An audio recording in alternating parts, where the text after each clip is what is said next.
कहा है कि लोक लाज ना कीजिए निर्भय हो रहिए, जो मन चाहे राम को तो दासा तन धरिए। लोक लाज मर्याद जगत की, तिणके ज्यों तोड़ बगावे, जब कोई राम भगत गति पावे। भाई और बहनों, एक सत्संग में परमात्मा ने बताया कि हम जो लोक लाज करते हैं अपने रिश्तेदारों की या अपने किसी परिवार वाले की या समाज वालों की, तो परमेश्वर जी ने कहा कि लोक लाज करना भी मर्यादा खंडित होने के अंतर्गत ही आता है। जैसे आपके घर पर आपका कोई धनवान रिश्तेदार आ गया, आके वो बीड़ी पीने लग जाता है या वो कुछ पान मसाला वगैरह खाता है,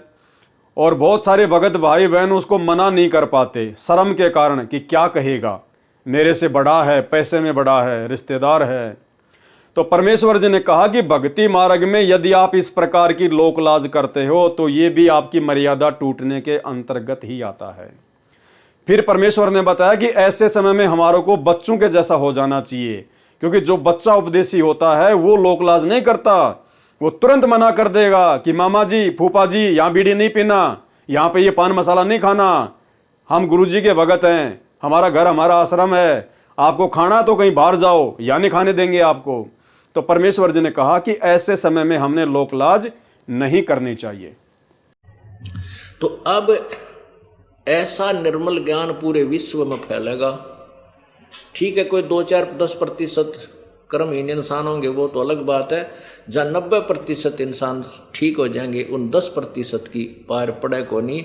उनकी नहीं बसावेगी, उन्हें सीधा होना पड़ेगा। वो भी सीधे हो जाएंगे, विकार रहित हो जाएंगे, शर्माया करेंगे, लुकते फिरा करेंगे।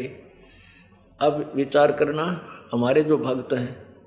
हमारे भक्तों के भगत तो थोड़े बहुत शर्मा जाते हैं रिश्तेदार ने नो के हमारे घर में बीड़ी ना पिए, हालांकि वो ना ऐसा शर्माना लोक लाज करना नाम खंड करता है, लेकिन बालक तुरंत कह देते हैं कि हमारे घर में बीड़ी नहीं पियोगे आप। तो फिर वो जो बीड़ी शराब पीने वाले हमारे भक्तों के घर में आ भी जाते हैं तो कहीं छुप के गली में बाहर बैठ के जो करकाओं के देखो बालक तना देख ले इनका, आके फिर टोक दे तू बीड़ी पियो है, तो ऐसे डरा करेंगे फिर ये पाप करते हुए, और धीरे धीरे फिर ये बुराई छूट जाएगी, एक दूसरे को देख कर छोड़ेंगे। अब हमने ऐसे बुराई प्रारंभ की है, एक बीड़ी पीने लग गया, दूसरा दिखाइए, एक बार तो उसको बहुत बुरी तरह खांसी उठे, आँखें में पानी आवे, फिर जो मास्टर है ना पीने वाला, कहा कोई बात ना, मेरा भी नहीं हुआ था, एक बार पी ले, उसने प्या के छोड़े और ट्रेंड कर देता है। ऐसे ही जब हम बुराई से दूर हो जाएंगे, हमारे संग में, हमारे बच्चों के संग में जो व्यक्ति आओगा उसको भी नहीं कहेंगे भाई यहाँ बीड़ी मत पिए, मेरा धुआं चढ़ता है, मुझे नुकसान होता है, हमारे घर में हानि हो जाती है, तो फिर वो अब शर्मा कर छोड़ देंगे बुराइयों। एक भगत कह रहा था जी हमारे सारे घर में जो ना मांस खाते थे, हम भी खाते थे, अब ज्ञान हुआ तो मैंने मेरी माँ ने, बहन भाइयों सब ने नाम ले लिया, मेरा पिताजी ना मान दे, तो हमने बनाना ही बंद कर दिया। तो वो ढीठ है, बाहर तिल्ला होगा होटल पर बनाया, और वहाँ जो खाने लगेगा ना, जब वो छोटा सा लड़का है मेरा, वो जाके दादा आज तू ये मुर्गे का मांस खाता है, एक दिन मुर्गा तो तू मुर्गा बनेगा, ये मनुष्य बनेगा, तुझे खाएगा। तो 1-2 बार तो उसने धमकाया, फिर वो जब भी खाता दिखा, जब वह पहुंचा तो बुढ़ा फिर छुप के बाथरूम में बैठ के खाने लग गया, कुआड़ा मूंद के, अरे छोड़ता नहीं। इस प्रकार विचार करके दंडवत प्रणाम करें, मन में किसी प्रकार का संकोच ना रखें, संसार की बातों पर ध्यान ना दें, सतगुरु ज्ञान को आधार बनाकर, किस चीज को आधार बनाकर? सतगुरु के ज्ञान को आधार बनाकर भक्ति करें। और ये ज्ञान आधार भाई और बहनों वर्तमान में केवल सत्सेवकों के पास में है। अभी जो 46 नंबर का सत्संग आया है, 45 या 46 नंबर का, उसमें गुरुदेव भगवान ने एक जगह जिक्र भी किया है कि वर्तमान में ज्ञान आधार तो आगे गुरुजी कहना चाह रहे थे कि केवल सत्सेवकों के पास में है, साध संगति में है, लेकिन आके गुरुजी चुप हो गए, क्योंकि मालिक अंतर्यामी थे, उनको पता था कि अगर मैंने साध संगति या सत्सेवकों का नाम ले दिया तो ये काल एजेंट सतलोक आश्रम मैनेजमेंट हरियाणा वाले नाराज हो जाएंगे। लेकिन आप जब इस लाइन को सुनेंगे जिसमें परमात्मा ज्ञान आधार का जिक्र कर रहे हैं, उसमें परमेश्वर जब ये कहते हैं कि वर्तमान में ज्ञान आधार तो, लेकिन उसके बाद परमात्मा बात को घुमा देते हैं और जुलाहों के ऊपर ले जाते हैं। तो आप जी जब ये लाइन सुनेंगे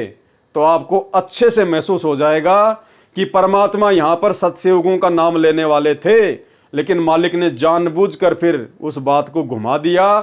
ताकि मैनेजमेंट वाले नाराज ना हो जाएं। और हम सत्सेवक तो अपने परमात्मा के संकेत को समझ ही गए कि यहाँ परमात्मा हम सत्सेवकों के लिए ही कहने वाले थे। शील संतोष विवेक विचारो दूर करो जुल्माने ज्ञान दराछ ध्यान दे तुरिया कोई जाने कौन रिसाने ज्ञान दराछ ध्यान दे तुरिया कोई जाने कौन रिसाने के शील संतोष विवेक अपने हरदम लाओ, शांति रखो, विवेक से काम करो, ज्ञान आधार पर चलो, इन पाप करना जुल्म करना बंद कर दो। ज्ञान दाराज ये जुलाहे लोगों के पास होते थे, तो खत्म हुई कहानी। उसको राज कहा करते, तुरिया कहा करते, और पान रिसाण, ये इस तरह के कुछ आइटम होते थे तो कपड़ा बनने के काम आते थे। कि अपने जीवन को सुचारू करने के लिए आध्यात्मिक ये राज तुरिया पान रिसाण ये सारे ये प्रयोग करो जो हम बताते हैं। सतगुरु ज्ञान को आधार बनाकर भक्ति करें और अपने जीवन का कल्याण। जो गुरु बचन पे डट गे कट गे फंद 84 के कट गे फंद 84 के कट गे फंद 84 के